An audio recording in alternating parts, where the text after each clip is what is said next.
Hello students, आज हमारा ये मोशन इन 1D का तीसरा लेक्चर है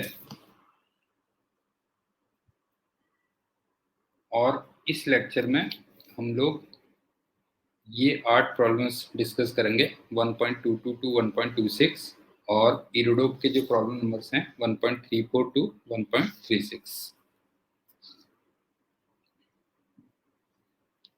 सबसे पहले ये प्रॉब्लम है, क्वेश्चन पढ़ लो आप लोग तब तक।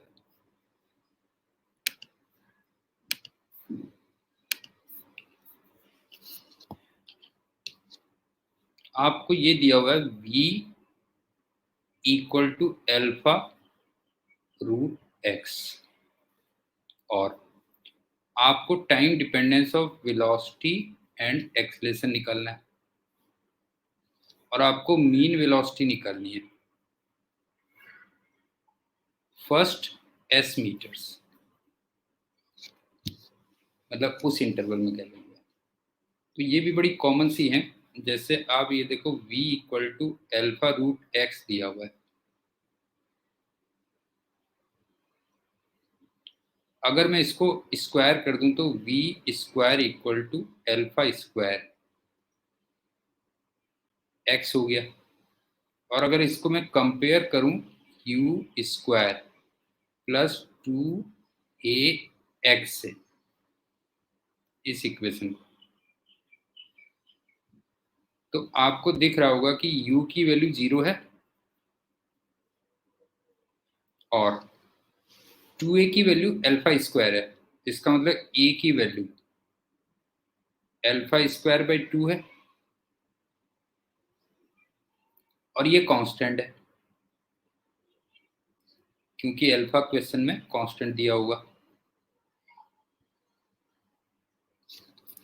और जब अल्फा कांस्टेंट है, मतलब एक्सेलरेशन कांस्टेंट है, तो फिर आप v equal to u plus a t, s equal to u t plus half a t square सब लगा सकते हो। तो सिंपल सी बात है कि इसके पहले पार्ट का आंसर क्या हो गया। देखो v इक्वल टू तो सीधे सीधे ए टी आ गया। क्यों ए टी? तो ये alpha square by 2 into T आ गया और ए तो दिया ही है, ए की वैल्यू एल्फा स्क्वायर बाई 2 है और ये कांस्टेंट है, तो ये आ गया।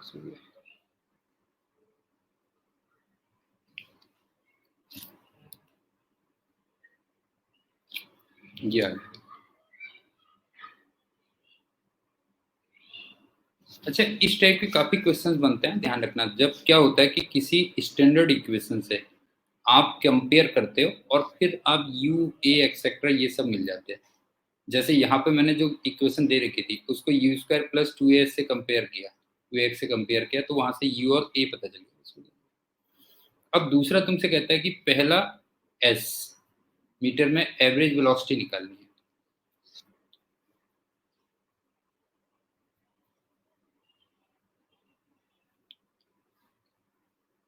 अब मैं एवरेज वेलोसिटी का तो एक ही फॉर्मूला जानता हूं, डिस्प्लेसमेंट अपॉन टाइम। और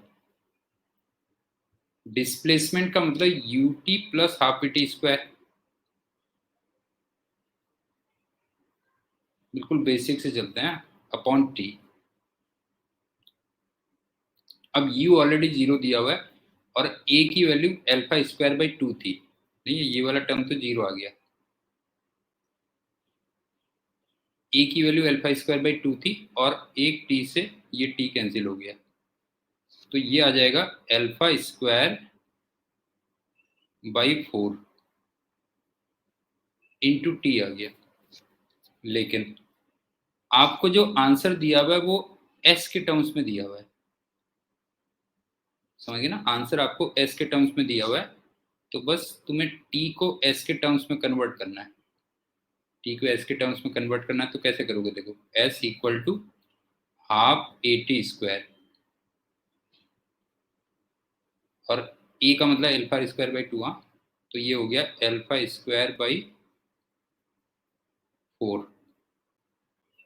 इंटू टी स्क्वायर। तो यहाँ से t निकाल लो, बस हो गया। t की वैल्यू आ गई मेरे ख्याल से 2 अपॉन एल्फा, रूट एस, क्यों अपॉन अल्फा रूट एस, तो टी की जब यहाँ पे ये वैल्यू सब्स्टिट्यूट करोगे तो वही आएगा अल्फा रूट एस बाई 2 आ गया उसमें।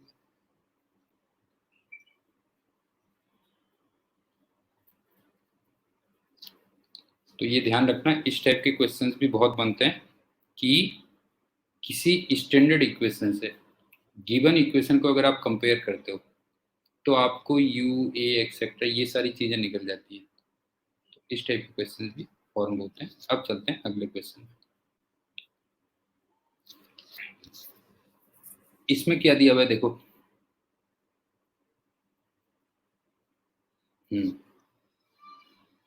1D मोशन है पहले तो।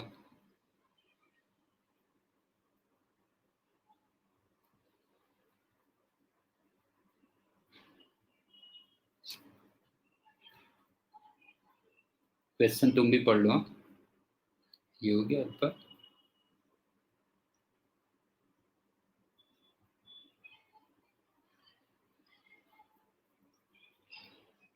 ठीक है। 1D मोशन है और इसमें इनिशियल वेलोसिटी v0 दे रखी है और इसमें ना रिटार्डेशन जो दिया हुआ है देखो, डिसलेरेशन बोला हुआ है ना, डिसलेरेशन, और इसका जो मॉड है वो ये दिया हुआ है, v का फंक्शन दिया हुआ है, v का फंक्शन दिया हुआ है। इसका मतलब मैं एक्सलेशन को ऐसे लिख सकता हूँ माइनस एल्फा रूट v, इस टाइप से लिख सकता हूँ। तो आपसे कहता है कि ये रुकने से पहले एक तो डिस्टेंस कितनी ट्रेवल कर जाएगा और कितने टाइम पे रुक जाएगा। क्वेश्चन दोबारा से देख लो क्या है। 1D मोशन दिया हुआ है, v equal to u equal to v0, initial velocity ये दे रखी है, और रिटार्डेशन का जो मॉड दिया था वो v का फंक्शन दिया था अल्फा रूट v। तो मैंने a को माइनस अपनी तरफ से लगा दिया, तो माइनस अल्फा रूट v हो गया। तो एक तो आपको निकालना है कि रुकने से पहले कितनी डिस्टेंस या डिस्प्लेसमेंट ट्रेवल करेगा और कितने टाइम पे रुकेगा। तो सिंपल सा ये है, देखो a की वैल्यू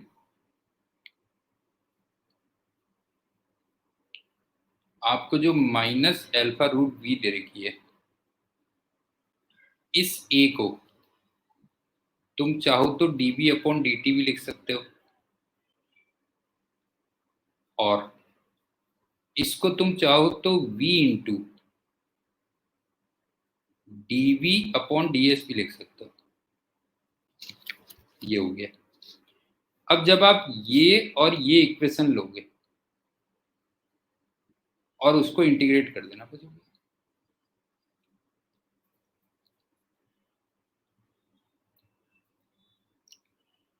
अब उसमें जो v की लिमिट्स लिखोगे वो v0 से 0 लिखोगे और टाइम की लिमिट्स 0 टू t कर दोगे। तो यहां से t निकाल लोगे, बस कितने टाइम पे वो रुक जाएगा।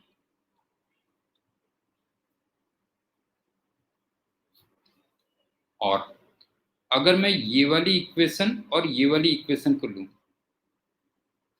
फिर से इंटीग्रेट करना,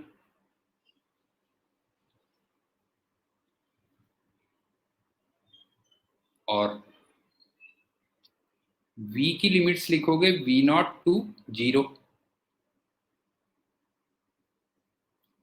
और s की लिमिट लिख देना 0 टू s। तो यहां से तुम s फाइंड कर लेना।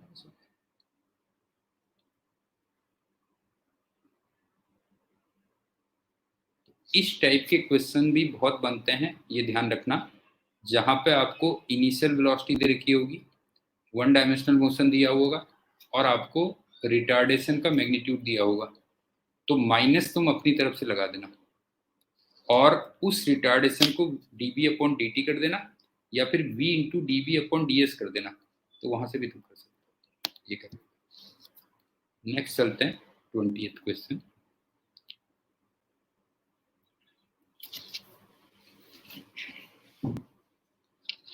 इसमें थोड़ा सा क्वेश्चन में एक करेक्शन था, यहाँ पे प्लस था बेटा इसके बीच में, यहाँ पे एक प्लस था और ये एक्सेलेरेशन ए लिखा था।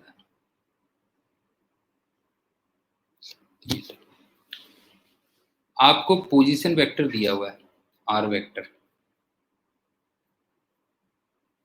Alpha t i cap plus beta t square j cap. नहीं, बल्कि रादर मैंने थोड़ा सा गलत कह दिया, यहाँ पे प्लस नहीं माइनस है एक्चुअली।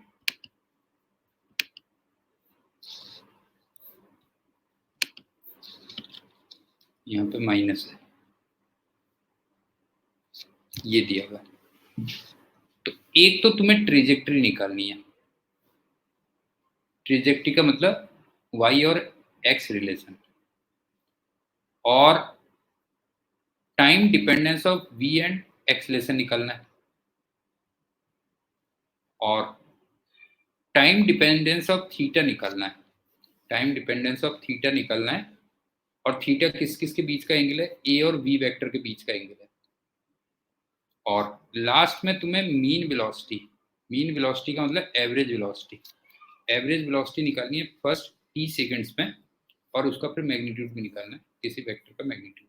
दोबारा सुन लो, पोजीशन वेक्टर दिया हुआ है, तुम्हें एक तो उसकी ट्रेजेक्ट्री निकालनी है, वाई और एक्स में रिलेशन, वी और A as a function of T निकालने हैं, और theta as a function of T निकालना है, और थीटा ए वेक्टर और बी वेक्टर के बीच का एंगल है, और फर्स्ट टी सेकंड में तुम्हें एवरेज वेलोसिटी निकालनी है और उसका मैग्नीट्यूड निकालना है।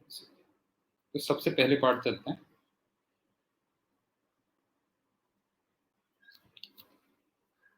ट्रेजेक्ट्री निकालने का एक तरीका बताता हूं पहले, आगे चल के अगले क्वेश्चंस में दूसरा तरीका भी बताऊंगा। जैसे तुम्हें एक्स और Y coordinates as a function of T दे रखे हैं, तो टी को एलिमिनेट कर दो और एक्स और वाई में रिलेशन निकालो।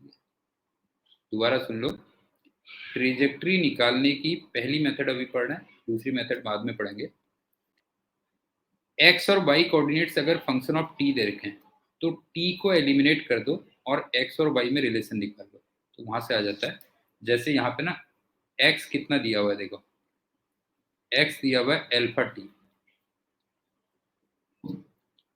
और वाई कितना दिया हुआ है माइनस बीटा टी स्क्वायर। अब इसमें से तुम्हें टी एलिमिनेट करना है, तो एलिमिनेट कैसे कर दो, इस टी को एक्स बाई अल्फा लिख देना अगली इक्वेशन में। तो इसका मतलब वाई इक्वल टू कितना हो गया, minus beta upon alpha square, x square हो गया, मेरे ख्याल से ये बन गया बस ट्रेजेक्ट्री। ये आ गई, देखो सेकंड। अब तुम्हें वी वेक्टर और ए वेक्टर निकालना है, तो सिंपल है। वी वेक्टर का मतलब क्या हो गया, D r by D T, और जरा D r by D T करके देखो तो कितना आ गया, अल्फा आई माइनस टू बीटा टी जे कैप, ये तो वी वेक्टर आ गया। और ए वेक्टर कितना हो गया, d b by D t, तो फिर ये जीरो आ जाएगा, ध्यान रखना, इसका d b by D t करोगे तो जीरो आ जाएगा, तो ये आ जाएगा minus two beta j cap. और सुनो, टू बीटा और जे कैप सब कांस्टेंट है, तो इसका मतलब एक्सीलरेशन कांस्टेंट आ गया, ये हो गया। अब चलते हैं c part.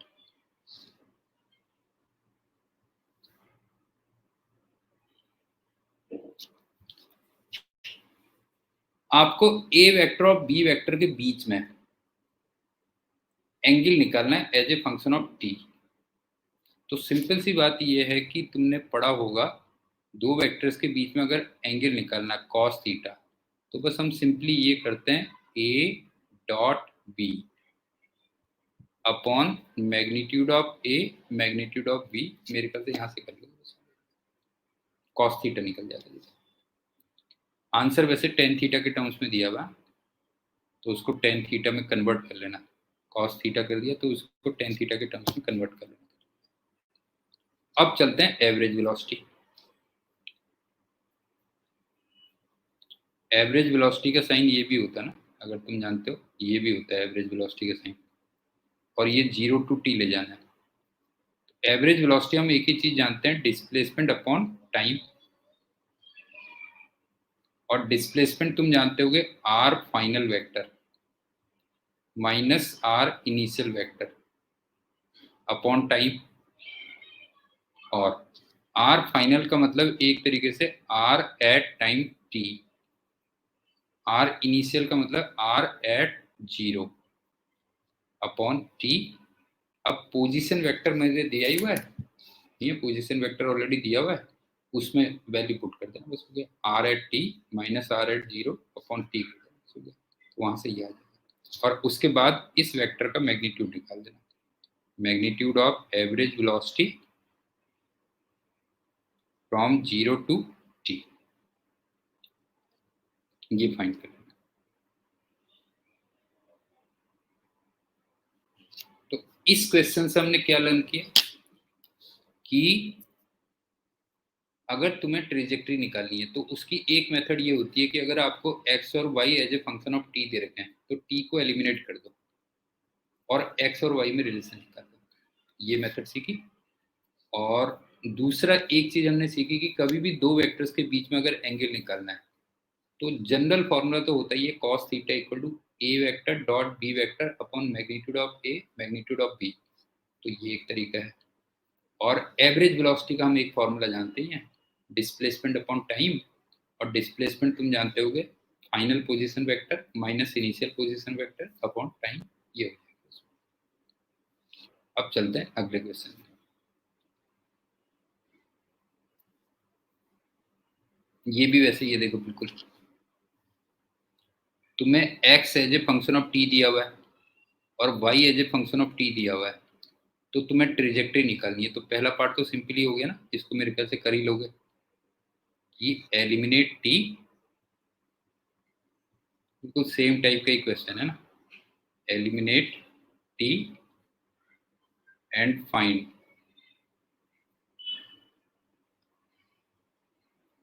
X y relation.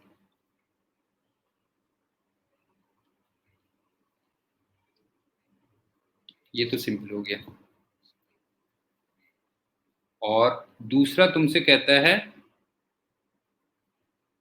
Velocity and acceleration a of the point as a function of time t. तो बाय द वे यहाँ से वेलोसिटी का ना मैग्नीट्यूड दिया हुआ है बेटा, और एक्सेलरेशन का भी मैग्नीट्यूड दिया हुआ है आंसर में। तो बी पार्ट को तुम ऐसे कर सकते हो, देखो मैग्नीट्यूड ऑफ वी, इसका मतलब ये हो जाएगा under root of v x का स्क्वायर प्लस वी वाई का स्क्वायर, ऐसे निकाल सकते हो। और यहाँ पे वी एक्स का स्क्वायर क्या होगा, d x by D t, इसका स्क्वायर,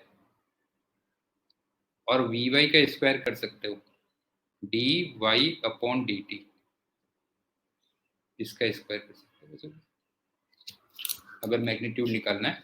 और इसी टाइप से आपको एक्सीलरेशन का अगर मॉड निकालना है तो फिर तुम वही कर सकते हो, under root of a x का स्क्वायर प्लस ए वाई का स्क्वायर, ये कर सकते हो।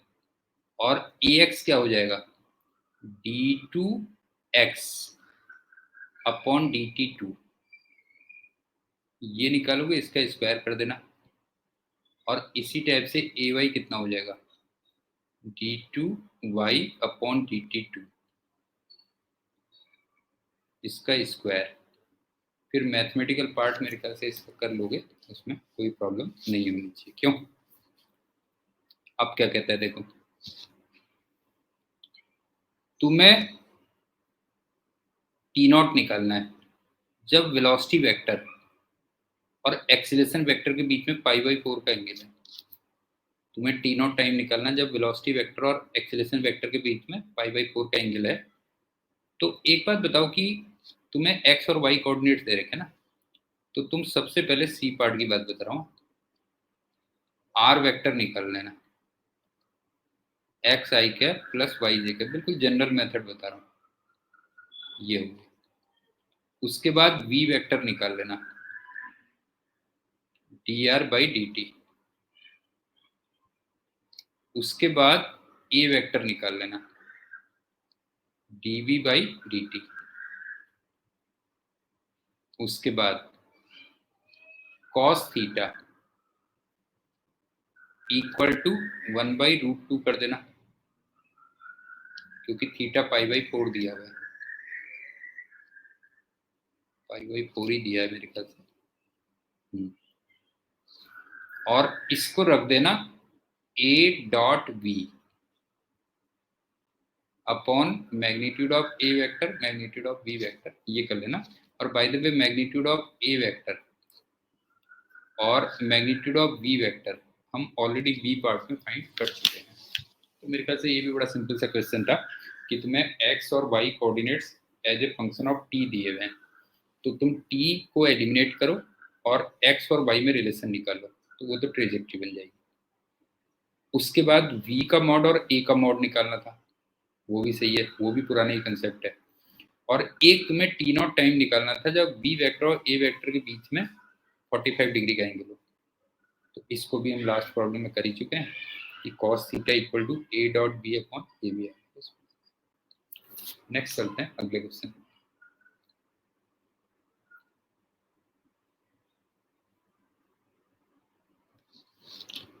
अब क्या दे रखा है देखो, अगेन तुम्हें x और y as a function of t दिए हुए हैं।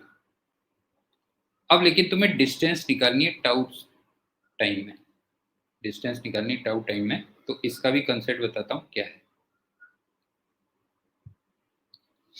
जब भी तुम्हें डिस्टेंस निकालनी है तो तुम स्पीड पे फोकस करना बेटा, हमेशा स्पीड पे फोकस करना, उससे पता चलेगा। जैसे अगर स्पीड कांस्टेंट दे रखी है या आ रही है कांस्टेंट, तो सीधे तुम स्पीड इनटू टाइम कर देना, डिस्टेंस पता चल जाएगी। और अगर स्पीड वेरिएबल आ रही है, ठीक है ना, अगर स्पीड वेरिएबल आ रही है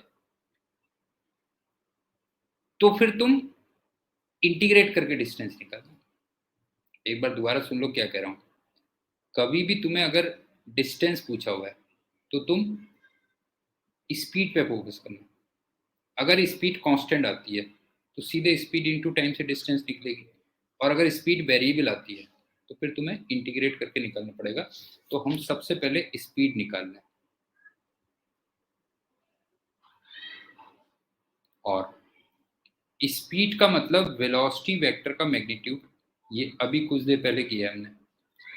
और वेलोसिटी वेक्टर का मैग्नीट्यूड मतलब under root of v x का स्क्वायर प्लस वी वाई का स्क्वायर, और वी एक्स स्क्वायर यहाँ पे क्या होगा, d x by D t का स्क्वायर, और वी वाई का स्क्वायर यहाँ पे क्या होगा, d Y upon D t का स्क्वायर। और जब तुम ये कैलकुलेशन करोगे तो तुम देखना ये अल्फा ओमेगा आएगा बेटा, और इसमें अल्फा और ओमेगा दोनों के दोनों कांस्टेंट हैं, इसका मतलब स्पीड कांस्टेंट आ गई।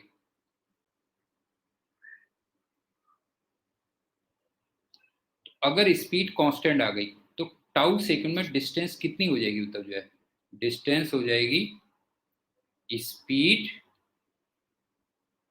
इनटू टाउ, ये हो गई, ये आंसर आ गया, स्पीड इनटू टाइम। और फिर से वही आगे देखो, बिल्कुल सिमिलर टाइप के क्वेश्चन रिपीट हो रहे हैं। Angle between velocity and acceleration vector, angle का फिर से मैंने बताया तुम्हें, बी पार्ट में क्या करोगे, cos theta equal to a vector dot b vector upon magnitude of a magnitude of b, ये कह लो। और by the way b vector कैसे निकालोगे, d r by D t, a vector कैसे निकालोगे, d v by D t, r vector कैसे निकालोगे? X i cap plus y j cap, यहां से आर वेक्टर। तो ऐसे बाय द वे तुम देखोगे ना तो इसका डॉट प्रोडक्ट यहाँ पे 0 आएगा,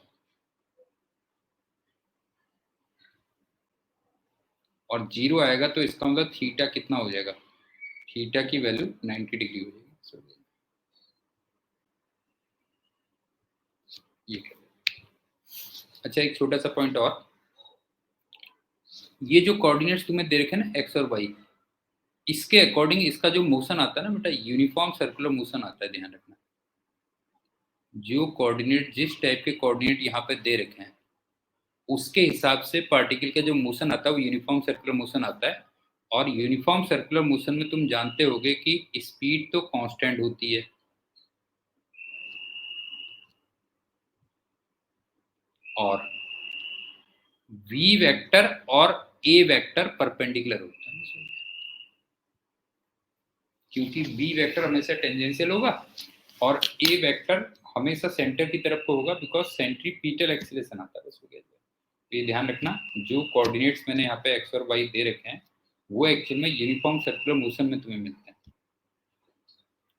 और उसमें स्पीड होती है कांस्टेंट, और बी वेक्टर और ए वेक्टर हमेशा क्या होते हैं, म्यूचुअली क्या होते हैं, परपेंडिकुलर होते हैं। अब चलते हैं नेक्स्ट क्वेश्चन।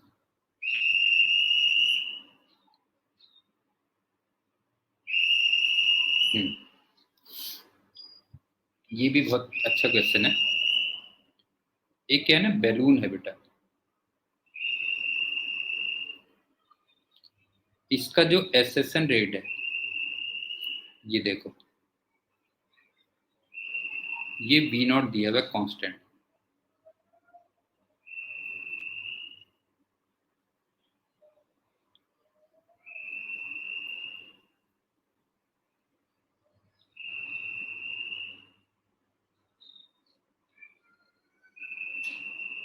ये हो गया। और एक सिंपल सी बात तुम देखो कि इसको ना मैं ओरिजिन मान लूंगा,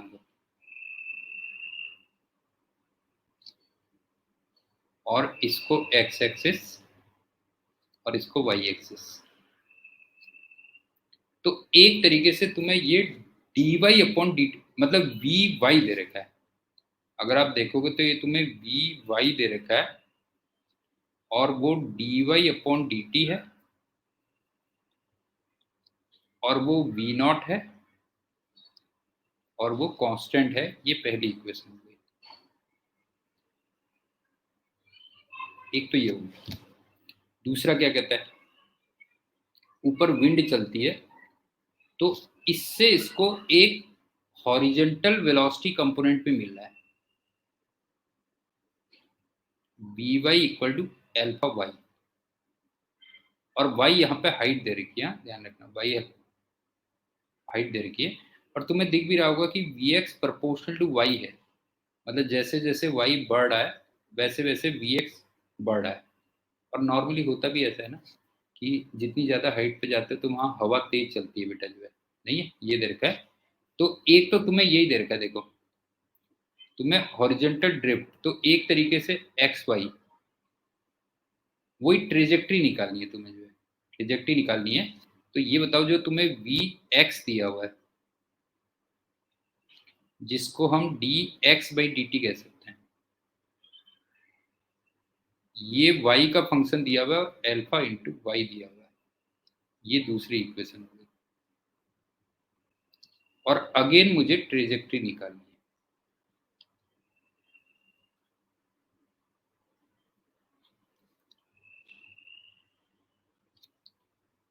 फिर से रिपीट कर रहा हूँ, बैलून का जो एसेशन रेट है, ऊपर को जाने का रेट, वो कांस्टेंट दिया हुआ है। तो एक तरीके से वो वी वाई दिया हुआ है, या D Y upon D T दे रखा है, और वो कांस्टेंट है वी नॉट। साथ में लेकिन विंड की वजह से उसको हॉरिजेंटल कंपोनेंट ऑफ वेलोसिटी भी मिल रहा है, लेकिन वो फिक्स नहीं है, हाइट वाई का फंक्शन है, और डायरेक्टली प्रोपोर्शनल टू वाई दिया हुआ है। तो जितनी ज़्यादा हाइट है, तुम जानते हो विंड उतनी तेज ब्लो करती है, उसी के अकॉर्डिंग इसने दे रखा है, और तुम्हें ट्रेजेक्ट्री निकालनी है। अब सुनो, ट्रेजेक्ट्री निकालने की एक मेथड मैंने तुम्हें पहले बताई थी, दूसरी मेथड क्या होती है वो सुनो। तुम्हें एक्स और वाई में रिलेशन निकालना होता है ना, एक्स और वाई में रिलेशन निकालना होता है, तो जो कंडीशंस आपको दे रखी होती हैं उनकी हेल्प से आप सबसे पहले इस टाइप की इक्वेशन बनाओ, f x D x equal to f y d Y,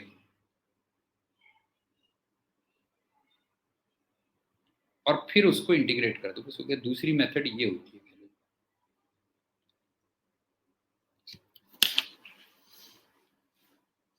एक बार रिपीट कर रहा हूं, सुनो। तुम्हें ट्रेजेक्ट्री निकालनी है, इसका मतलब एक्स और वाई या वाई और एक्स फंक्शन निकालना है। तो पहली मेथड तो ये होगी कि अगर एक्स और y as a function of t दिए हुए हैं तो टी को एलिमिनेट करके एक्स वाई रिलेशन निकाल दो। और दूसरा तरीका मैंने तुमसे ये कहा कि जो कंडीशंस दे रखी होगी उनके अकॉर्डिंग पहले इस टाइप की इक्वेशन बना लो और फिर उसको इंटीग्रेट कर दो, समझ गए ना? फिर उसको इंटीग्रेट कर दो तो तुम्हें एक्स और वाई में रिलेशन पता चल जाता है।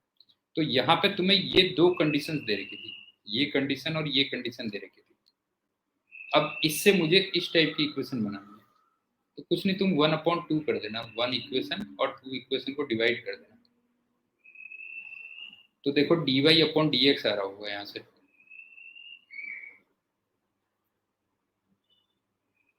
और ये आ रहा होगा v0 अपॉन एल्फा वाई आ रहा होगा। अब क्रॉस मल्टीप्लाई कर लो, तो ये बन गया एल्फा वाई डी वाई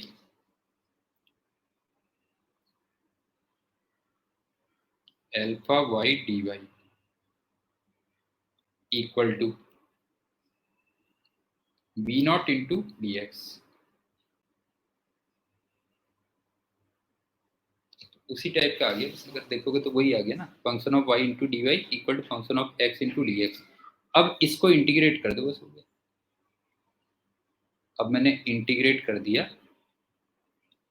तो y का integration y square by two, तो इसका मतलब alpha y square by two equal to dx का इंटीग्रेशन x, तो v0 x प्लस, लेकिन कांस्टेंट ऑफ इंटीग्रेशन भी आएगा, क्यों?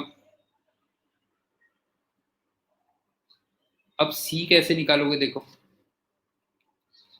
स्टार्ट ये एक तरीके से ओरिजिन से हुआ था ना, अगर देखोगे तो स्टार्ट ओरिजिन से हुआ था। इसका मतलब जहां पे x की वैल्यू 0 थी वहां पे y की वैल्यू भी 0 थी ना, तो x इक्वल टू 0 पे y इक्वल टू 0 भी था, तो इसका मतलब c की वैल्यू 0 आ गई। तो यहां से तुम्हें पता चल जाएगी ट्रेजेक्ट्री का पता चल। अब चलते हैं दूसरा पार्ट, टोटल एक्सीलरेशन निकालना है।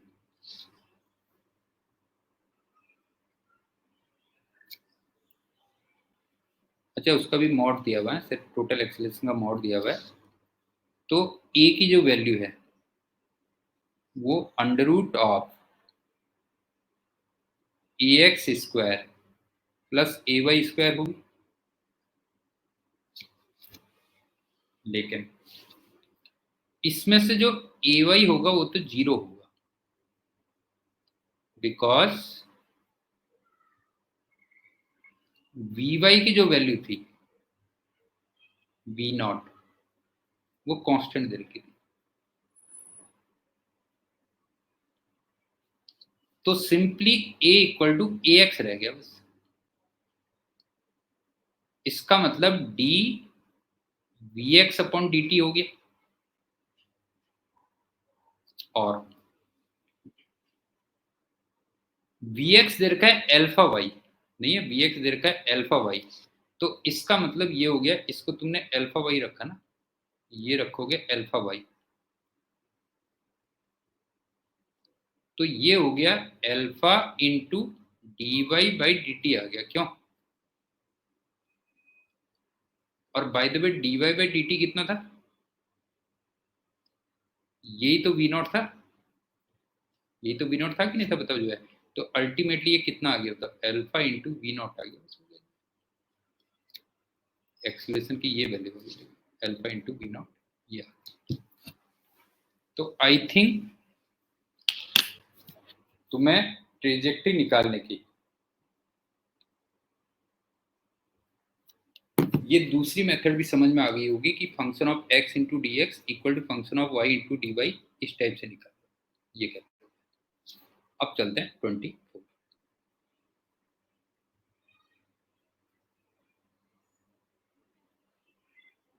ये बिल्कुल उल्टा है, पिछले वाले का बिल्कुल उल्टा है। देखो ये बताता हूँ कैसे, बिल्कुल उल्टा है उसका। वेलोसिटी ये दे रखी है और तुम्हें वही ट्रेजेक्टरी निकालनी है। तो आप ये देखो, इसमें वी एक्स मतलब D x by D T,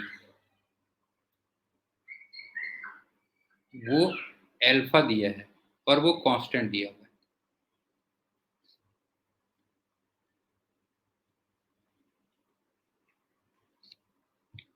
पिछली बार वी वाई कांस्टेंट दिया था।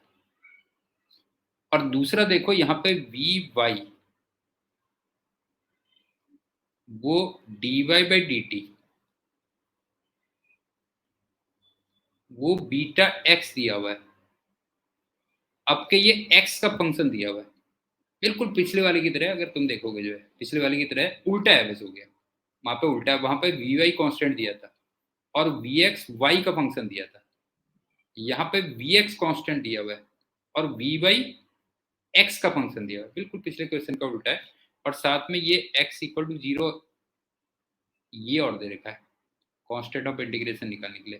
तो ये दूसरी इक्वेशन होगी, बस हो गया। ये फर्स्ट है, ये सेकंड इक्वेशन है। अगेन तुम फर्स्ट बाई सेकंड कर देना, बस हो गया। First equation by second equation कर देना।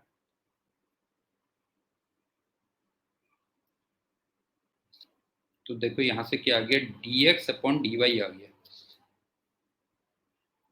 D X upon D Y, और वो मेरे ख्याल से एल्फा अपॉन बीटा एक्स आ गया। तो फाइनली आ गया beta X D x equal to alpha D Y, और इसको इंटीग्रेट कर दो। तो beta X square by two equal to alpha Y plus C आ गया। क्यों, ये बन गया। और लास्ट में सी निकालने के लिए क्या कंडीशन दे रखी है, एक्स की वैल्यू जीरो पे, वाई की वैल्यू भी जीरो दे रखी है। तो यहां से सी फाइंड कर लेना, और ये सी भी जीरो निकल के आ जाएगा। तो मेरे ख्याल से ट्रेजेक्ट्री निकालने की दो मेथड्स आपको समझ में आ गई होंगी, और आगे से तुम उनको कर लोगे कैसे कैसे करना है। अब चलते हैं नेक्स्ट क्वेश्चन, और ये लास्ट क्वेश्चन और बहुत अच्छा क्वेश्चन है, बहुत बढ़िया क्वेश्चन है।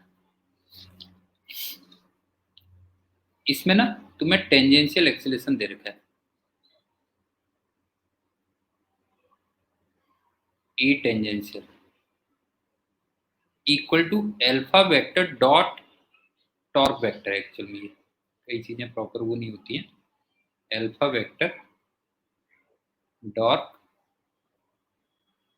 टाउ वेक्टर ये दिया हुआ है।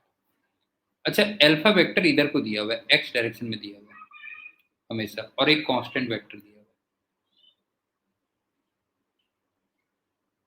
और ये जो टाउ वेक्टर है, ये एक यूनिट वेक्टर दिया हुआ है। क्वेश्चन में देखना, यूनिट वेक्टर दिया हुआ है और ये वेलोसिटी के अलोंग है, अलोंग वेलोसिटी ये दिया हुआ है। तो तुम्हें v as a function of x निकालना है, और साथ में दे रखा है कि v at x equal to zero, वो जीरो दिया हुआ है। एक बार क्वेश्चन रिपीट कर दे रहा हूं, सुन लो। Tangential component of acceleration alpha vector dot tau vector है। एल्फा वेक्टर कांस्टेंट है एक्स डायरेक्शन में, और टाउ वेक्टर यूनिट वेक्टर है किस डायरेक्शन में, वेलोसिटी की डायरेक्शन में। तो तुम्हें v as a function of x निकालना है और तुम्हें x इक्वल टू 0 पे v की वैल्यू 0 दे रखी है। ये क्वेश्चन, मेरे ख्याल से क्वेश्चन समझ में आ गया होगा। फिर एक बार रिपीट कर रहा हूँ। Tangential component of acceleration alpha dot tau vector है। अल्फा वेक्टर कांस्टेंट वेक्टर है और x डायरेक्शन में, टाउ वेक्टर यूनिट वेक्टर है और वेलोसिटी वेक्टर की डायरेक्शन में हमेशा। तो तुम्हें v as a function of x निकालना है और ये दिया हुआ है कि x इक्वल टू 0 पे v की वैल्यू 0 है। अब सुनो, वेलोसिटी इधर को है,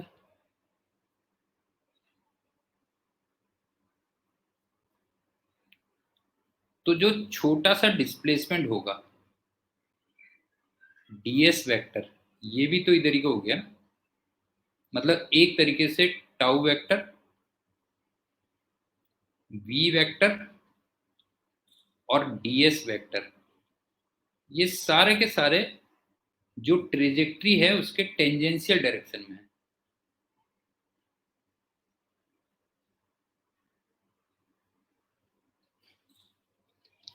और मान लो इनके बीच में थीटा एंगल है, तो टेंजेंशियल कंपोनेंट ऑफ एक्सीलरेशन, इसको हम लोग v into d v upon d s भी लिखते हैं। और ये तुम्हें दिया हुआ है alpha vector dot tau vector, तो इसको मैं ऐसे लिख सकता हूं ना, अल्फा टाउ कॉस, उन दोनों के बीच में एंगल जो थीटा दिया हुआ है ये कॉस थीटा होगी। लेकिन टाउ एक यूनिट वेक्टर था, इसका मतलब ये वैल्यू 1 आ गई। आप देखो ना, ये वाली वैल्यू 1 आ गई बिकॉज टाउ एक यूनिट वेक्टर था। तो यहां से इक्वेशन क्या बन गई, देखो v into d v equal to alpha d s cos theta. तो यहां से इक्वेशन बन गई v into d v equal to alpha d s cos theta. अब बस यहीं पे एक कैच है कि ds cos थीटा को, देखो ds वेक्टर इधर को था बेटा और थीटा ये था, तो ds cos थीटा को तुम लोग dx भी लिख सकते हो। बस हो गया, ये हो गया ना, जैसे ये ds हो गया और ये थीटा है, तो ds cos थीटा को तुम क्या लिख सकते हो, तो dx भी लिख सकते हो। तो इसको लिख दोगे तुम अल्फा इंटू dx लिख देना। अब इसको इंटीग्रेट कर दो, बस हो गया।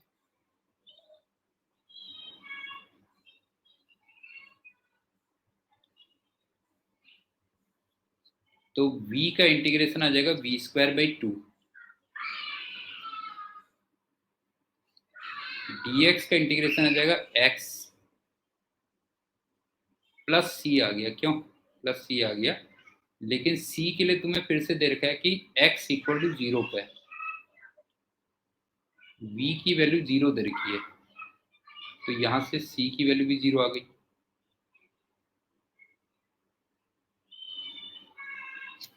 तो फाइनली तुम यहां से देखोगे तो v की जो वैल्यू आ गई वो आ गई √2 अल्फा x।